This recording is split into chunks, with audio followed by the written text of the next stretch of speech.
Well, hello again. Peter Saturday from Universal Dork. I'm back again today to talk about something that I think is in desperate need of a Blu Ray, and it is trapped on VHS, a film called Metamorphosis, the Alien Factor.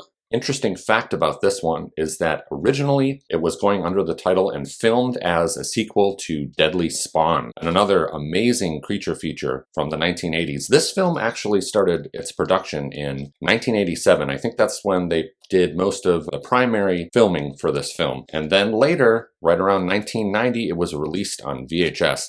And for some reason, they decided to not go with the sequel title of Deadly Spawn 2, Metamorphosis. So this one had the same producer as Deadly Spawn and is similar in very many ways. This guy, Ted Bohus, and his partner there, they decided to sort of capitalize off of the success, like moderate success of the film Deadly Spawn. And they really wanted to make a sequel to this film. But, you know, this thing kind of became something different entirely as the production went forward, primarily because they had a larger budget than expected for it. The effects in this film that are pulled off are pretty amazing. So in 1987, they started filming this thing in New Jersey, primarily using friends of like the producer and the director. So you got a lot of no-name actors here, with this being one of their only credits that they've ever starred in. I mean, if this is your one film that you starred in, you kind of hit the big time, in my opinion, as far as creature features go. So these actors in here apparently were like childhood friends of these people that were already involved in the production of this film and getting it started. So they just simply employed them to be the actors. So after doing the primary filming for this, like all the drama parts and dialogue and everything, and you know, some of the minor action scenes,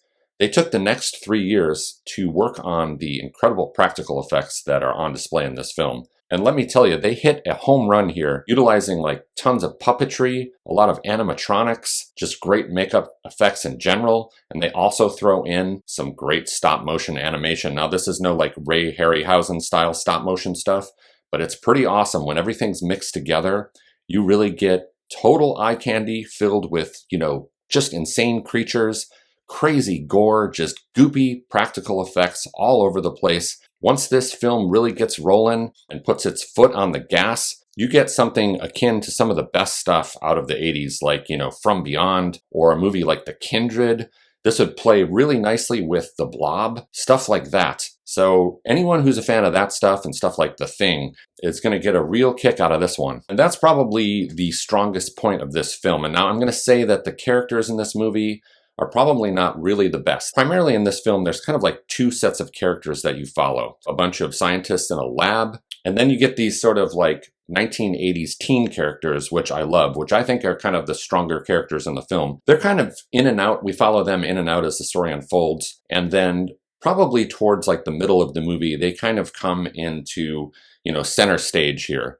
And we kind of follow them through their dilemma as they get trapped inside of this gigantic research facility that's housing and hiding this insane monster that takes over this human body and slowly transforms him into this gigantic hulking beast that just loves to rip people apart. And the plot of this film is real simple, just the way I like my creature features. So I'm going to actually read it to you right off the back of this nifty VHS right here. You ready for this? Let's go. A research facility turns into a killing zone in this high-tech sci-fi thriller about a biological experiment that spins completely out of control. The Talos Corporation boasts state-of-the-art security, but it's no match for the creature unleashed when Dr. Michael Foster is bitten by a mutant created with genetic material from another planet. As his colleagues test the limits of medical knowledge to save him, Foster's body is transformed into a new hybrid life form, and when it breaks loose, the most advanced technology on Earth seems powerless to stop it. So yeah, essentially here you're getting like a couple scientists that are working in the lab here. And this one has got his hand that he's kind of sticking around inside of this, you know, glass dome that harbors this like little mutant green puppet monster with these big jagged teeth. He looks really gnarly. He looks really pissed off.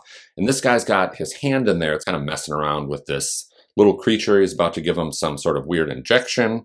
And I could tell right from the start that this was not a good idea. Now, I do not feel bad for this scientist at all for what he's doing here, what happens to him, because anyone with half a brain would know sticking your hand in there with basically like rubber dishwashing gloves on to fuck with this like nasty little monster with the gnarliest fucking teeth that you've ever seen is going to be a bad idea. The unthinkable happens. This little fucking bastard bites his hand, and this guy is immediately feeling the effects of some sort of strange mutant virus. But lo and behold, this thing spreads through his body way too quickly, and he pretty much immediately starts to go through a metamorphosis. So hence metamorphosis, the alien factor. So even worse, this gnarly little green alien mutant monster with the snaggle teeth, he escapes out of his glass containment pod. I mean, who would have thought that that thing was really gonna hold him? He goes missing in the facility as well. They don't really give too much thought to him, which is something that they're going to regret later in the film. But from this point on, we really kind of focus more on the scientist that has become infected, and we kind of watch his metamorphosis and his transformation into sort of like a giant goopy glob laying in a hospital bed. As this guy seems to be almost like encased in some sort of cocoon where he eventually busts out of, and we get to see this monster in his smaller form wreak havoc all over the place in this facility and then go missing himself, and he starts growing bigger and bigger. So once this thing sort of busts out of the cocoon, it actually ends up killing this security guard who plays kind of a major role,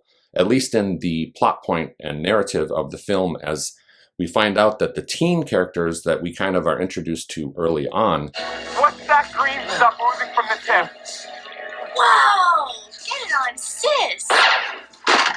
We find out that that's their father. So when he doesn't return home from his security guard job, the kids start to really worry about their father. And that's really where the fun begins for me in this film, as we kind of shift and start following these teen characters as they go on this mission to kind of sneak into this giant research facility and figure out what happened to their father on their own. So they kind of take matters into their own hands, something that I really like in the 1980s that they used to do. An older sister and then a younger teenage sister who's got, like attitude problems and stuff that they kind of bicker together. And then we've got the older sister's boyfriend, who is this sort of numbnut character that you really hope is going to be able to rise to the occasion in this film and kind of show that he's no coward and he's not a total Nimrod. They kind of add a little bit more of, comedic charm to the movie. Without them in it, this film's tone would be way too serious, I think. So I'm really glad that they added them into the plot. And then we also get a couple characters, which are these sort of like badass agent dudes on the case here, trying to figure out what has happened at this research facility. We get these sort of tough guy macho men that come into the plot as well. So they provide for a lot of the action sequences. They got their guns and everything, and they're like shooting things and running all over the place, getting in people's faces. They got a lot of attitude. And eventually all of these characters end up being locked inside of this place, which is like a living hell, because this thing is like hell-bent on just destroying anything human that it can get its tentacles or sharp teeth on. Basically, we're here for all of the carnage, the gore, the practical effects, the insane puppetry, the monsters, the mutants, all of the stop motion stuff, and animatronics here on display. They are most definitely not hiding this beast in this thing. They don't keep him in the shadows. You get to see this thing in all of its glory. And he does, in a way, look like he could be kind of related to the monster in Deadly Spawn. And I can understand why this film was kind of the next logical step in the Deadly Spawn franchise if it would have been something. We get sort of like this surprise twist ending, which I wish they would have made a second film, or if you're counting Deadly Spawn, a third film, because the way that this movie ends really leaves it open for another fantastic creature feature. I love how they bring in one of the nasty little characters into the very end to really spice this thing up and push it to the next level. And of course, movies like this from the 1980s always have some sort of nasty bastard that you just can't wait to see get killed. In this case, we've got this sort of like corporate billionaire. He's the head of the scientific research facility. He doesn't give a shit about anything except achieving his goal and making all sorts of money. Doesn't give a fuck about the scientists. This guy really hams it up in the role, and I gotta give him credit. I couldn't wait to see this guy meet his ultimate demise, and boy, does he ever. Now, the director here, Glenn Takajian, does an incredible job with this film. I would say this is one of the best, technically 1980s creature features out there. I would say it would be perfectly paired with a movie like The Fly because of the weird kind of transformation stuff and body horror that goes on here. Sadly, he only did this one film. He did work on another movie from 1995 called Thriller Zone, a horror anthology that I'm pretty curious about. But I mean, kudos to the special effects team that he got involved here. I've been thinking, why the fuck isn't this movie held in higher regard amongst, fans of the monster movie and creature feature? And I'm wondering maybe if it has something to do with this cover. Now, I mean, this is a totally serviceable cover in my opinion, but I don't think that this cover here really does this movie any justice at all. So I bet if this thing would have been given something more akin to the cover artwork of Deadly Spawn, that a lot more people would have checked this out back in 1990. So even though I consider this one kind of like a trapped on VHS gem, come to find out, you can get a copy of this thing on DVD right off of Amazon for about $9. So if you know of any more kind of gory, goopy, practical effects laden monster films that are kind of like Metamorphosis that I may have missed out on over the years, please let me know in the comments. I will check that shit out right away. Just like I said, my favorite genre of horror film is the creature feature. All right, so that's it for me today. Can't wait to see you again. Take care.